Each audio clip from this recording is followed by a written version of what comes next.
সামাজিক যোগাযোগ মাধ্যম বিশেষ করে ফেসবুকের দেয়াল ছেয়ে গেছে লাল রঙে।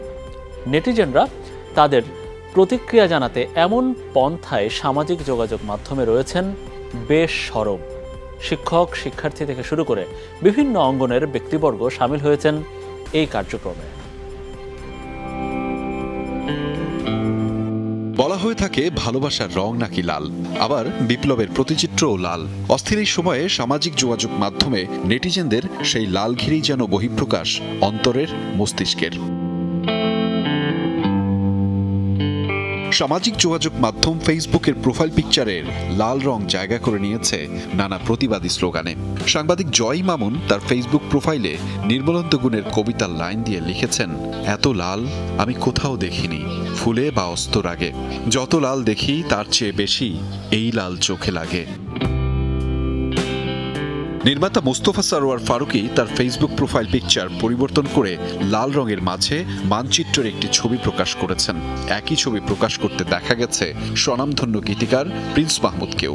নির্মাতা আশফাক নিপুণও তার ফেসবুক প্রোফাইলে পরিবর্তন এনে লিখেছেন, justice delayed is justice denied. দেশের আরেক জনপ্রিয় নির্মাতা অমিতাভ রেজা চৌধুরী তার ফেসবুক প্রোফাইল পিকচারে পরিবর্তন করে প্রশ্ন করেছেন, ফুলগুলো সব লাল হলো কেন?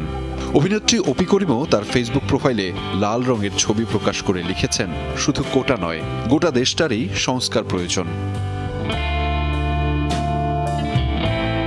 অভিনেতা জিয়াউল ফারুক অপূর্ব ও অভিনেত্রী সাদিয়া আয়মানও তাদের ফেসবুক প্রোফাইল পিকচার পরিবর্তন করে লাল রঙকে বেছে নিয়েছেন।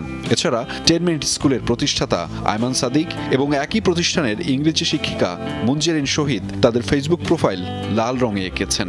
সোশ্যাল মিডিয়া ইনফ্লুয়েন্সার রাফসান তার ছোট ভাই সহ আরও অনেকেই তাদের ফেসবুক লাল রঙে ছেয়ে ফেলেছেন।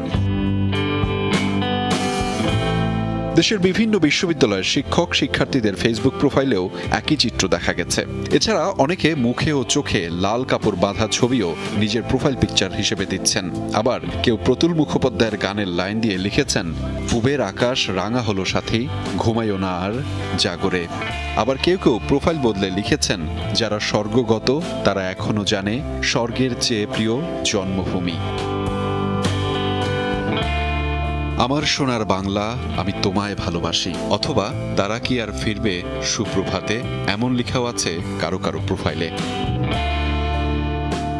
আহমেদ রেজা, যমুনা নিউজ, ঢাকা।